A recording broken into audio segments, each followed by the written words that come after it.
Want to send a message to the show? Jump in the Rudy's Country Store and Barbecue chat room. 365 Sports. Craig's off the radar around the corner. Thanks to Shahan. We have a lot to still get to between now and 6. I have not been in the chat room in a while, ever since General Ursus made my day saying that Nebraska football needs to be back. I know that doesn't mean they will be because it's been a long time. Craig Smoak, we've got Kentucky, the Wildcats, and Mark Stoops. Yeah, Kentucky, in a situation right now where it looks like Mark Stoops, barring a pretty significantly good year, is going to be looking for a head football coach sooner rather than later. And I think they're a team that in pretty much all of these polls this year, you see them as being a bottom dragger in the SEC. One of those teams that normally would have seen that 16th spot occupied by Vanderbilt. They're suddenly in the conversation for that. Really rough year last year, won just 4 games. And so what's in store for 2025? Again, not a prediction, not a preview. Well, I guess I'd say it is a preview of the schedule, but not an in-depth prediction by any means. But here is Kentucky's schedule for 2025. You will open things up on Saturday, August the 30th. Interesting 11:45 a.m. kickoff time. I don't feel like we get that specific. What network? It's SEC Network. Okay, so yeah. 11:45 a.m. kickoff time out of the gates against Toledo at home. Then turn right around in week 2. They're already playing an SEC game. They got Ole Miss on Saturday, September the 6th, already been announced as an ABC afternoon game. Continue on the first month of the season, Saturday, September 13th, and all Saturday games for Kentucky this season. But Eastern Michigan then at home, followed by a bye week. So Toledo at home, Ole Miss at home, Eastern Michigan at home, and then a bye week. I know Ole Miss will be tough, but if you're Mark Stoops and you're just simply trying to win football games, I mean, you don't leave home the entire first month of the season. You don't leave until late September. So I think that works in your favor potentially, but they will get the Rebs right there in week number 2. Yeah, and Ole Miss will have revenge on their mind because that's the game that kept them out of the playoff, as much as Lane Kiffin did not want to admit that it even happened. It's just so weird that he would be like, oh, we had this great schedule and, it's a tough league and we lost to one of the worst teams in it. When did that happen? I don't remember. But, yeah, that'll be a vengeance game there in week 2 for Ole Miss. But, the 2 non-con should be very winnable there for the Wildcats. Yeah, you would hope so. And if they're not, then that's really going to spell disaster, I would think, for Mark Stoops. But you get into that first bye week and out of it, and when you turn around, you'll have had 2 weeks to prepare for your first road trip on September the 27th. Finally hitting the road, and you'll be hitting the road a couple weeks in a row. But up first, go to take on Shane Beamer and the South Carolina Gamecocks. Lenore Sellers and company will be quite the challenge, you would think. So at South Carolina, then the following week, go between the hedges and take on Kirby Smart and the Georgia Bulldogs, and then their second bye week. So it's kind of a weird schedule. I mean, 3 games at home and then a bye week, 2 games on the road, and then a bye week. And now, guess what that means? You're about to play an S-load of games in a row to close out the season, and there are no breaks in between. So, there you go. That second portion at South Carolina, at Georgia, and that's the second wave of this schedule for South Carolina. Yeah, the South Carolina. Yeah. I don't see Mark Stoops, keeping his head above water all that well here because, again, let's say they are 5-0 out of this, then he's probably okay. But more than likely, going to South Carolina and to Georgia in back-to-back weeks is not going to be good for them. Wouldn't think so. Yeah. Those are 2 we know in South Carolina, the way they play, 2 physical teams. Not everyone in the SEC is all that. Like they're great in a lot of ways, but yeah, that off week is at a good time, but you might come out of there beaten up.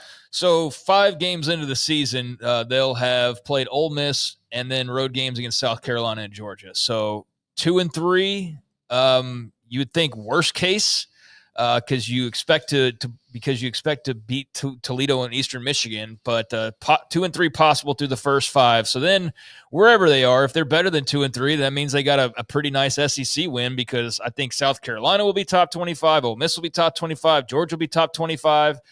So they'll have opportunities to really make some big strides, but only expecting them to take those 2 non-cons. So then after Georgia, they get into the bye week, and that's their second and final bye week. And so here's the stretch run for Mark Stoops in Kentucky. Texas at home on Saturday, October the 18th. Then Tennessee at home on the 25th. Then traveling on the 1st of November down to Auburn, come back home. They get Florida. Then that late game, throw me the life raft and give me an extra win to try to make bowl eligibility. Tennessee Tech on Saturday, November the 15th. You know what? Every time we do these, it just seems more ridiculous. These late game, mid-November. You mean every time we do an SEC contest? Yeah, like it really. And I'm a defender. Like at this point, like I defend them more than I knock them for certain things, because I think the knocking has gone sort of overboard. But I'm also very wary of the deep propaganda. Looking at you, Peter Burns, that type of thing. But when I get and I'm doing these schedules, it just seems absurd. It really does. So does anybody not play that game? I don't know off the top of my head. I want to say that maybe we've done one where Texas doesn't. Yeah. But what I'm saying is their games are early and they open with Ohio State. Does anybody in the SEC that specific weekend play? Yeah, I wonder. I have no idea. I'll have to look that up. But, at the same time, I get what somebody is probably saying. Well, damn, they just played South Carolina, Georgia, Texas, Tennessee, Auburn, and Florida in 6 consecutive games. Yeah. So I also understand that. But the check cashes from the SEC. Right. So that's what you signed up for. Yeah. So that's what you agreed to. Yeah. Dear God, give me Tennessee Tech falls on deaf ears because – So I don't want to bog down in that, but I just find it kind of silly when I find it silly when we do these particular schedules of just so you're like, man, big game, Tennessee Tech in mid-November. Okay. So anyways, I got that weekend though. No, go ahead. So after Tennessee Tech, it will be 2 road trips to close out the year. At Vanderbilt on the 22nd, which is suddenly a much tougher game than it's been in forever. And then November the 29th, the other late non-con game. It's a rivalry game, though, so that at least makes some sense.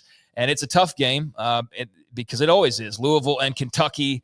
But this one in Louisville this season to close out your 12-game slate. So, very interesting third frame where you are facing an absolute battering ram of Texas, Tennessee, Auburn, Florida, Tennessee Tech, and then Vandy and Louisville. So, man alive, I don't know where 6 wins are coming from for Mark Stoops. I'm looking at a 4-8 schedule right now. There are maybe 6 one teams, SEC win. 6 teams that are at least what you would think possibilities of being in the mix in mid to late November to be in the college football playoff on their schedule. Yeah. Yep.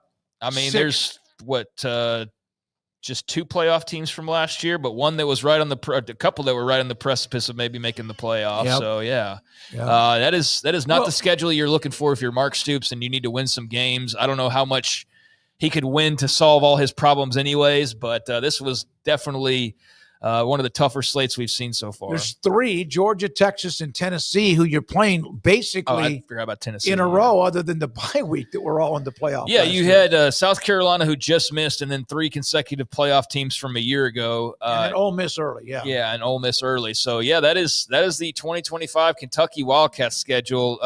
Take advantage of the first couple of frames and even then, like, how much can you take advantage of going and playing Lenore Sellers on the road or playing Between the Hedges or playing Lane Kiffin in week 2? But that's what's dialed up for them. And as far as who they then subsequently miss out on, and I think I've got everybody here, but no Alabama, no Arkansas, no LSU, no Mississippi State, no Missouri, no Oklahoma, and no Texas A&M. So that's who they miss out on. But honestly, of like all the teams that have had batches of people they miss out on, that one might be the worst one. Yeah. Because like even though there's still names, like Oklahoma's not as daunting as it was prior to this time a year ago. You never know about A&M. They should be good though, but Alabama. But you're not just automatically assuming they will be. And Alabama is one that you just assume they'll be because for now they are still in that that place where we're not pushing them out of the way just yet. If they slip again this year, then there could be in that little bit of a funk. Well, then you can't just sit there and go like, this is the same old Alabama. But right now you can kind of still, hey, it's still Alabama. But yeah, I mean, LSU is obviously very, very good. But you wish that Mississippi State was on there. You wish that Arkansas was on there. With respectfully, Taylor Green and company. But yeah, there you go. Yeah. So Mark Stoops, I'm trying to see. My internet wasn't working a second ago, but let me see if it'll work now. Over/under wins for Kentucky. Okay, 4.5. That's what, Paul, you said 4-8? Yeah, I said like that. I think I'm going under 2. I'm going 4-8. Yeah. All right. So I did look at the games that are shoved in the back of the schedules. They're not all on the same weekend. They're smart enough to have done this. Like, for example. Oh, is that what you were asking? Yeah, no, they're spread out. Yeah, Tennessee Tech and Kentucky, A&M, New Mexico State, Tennessee. And then you have some bangers, Texas, Georgia, Alabama, Oklahoma, Florida, Ole Miss, so South Carolina, A&M. I was wondering about that. That would have been suicidal in scheduling terms. And then they'll have 2 or 3 the next week, and then 2 or 3, and then they cover everybody over a 3 to 4 week period of time. The one weekend that's just awful, I think, is right before not Thanksgiving weekend, but the weekend before that. Yeah, when they all play like Charleston Tech or whatever, and I know that's a school I just made up. Coastal Carolina, South Carolina. Which that's not always a bad Sanford, game necessarily, but most of those are absolutely chalk them up and you paid them to get bludgeoned and move out of the way. And that weekend of the 22nd, Western Kentucky, LSU, Coastal and South Carolina. And Coastal, you never know, could at least be kind of fun. Samford and A&M, Samford, Charlotte, Georgia, Eastern Illinois, Alabama, Mercer, and Auburn.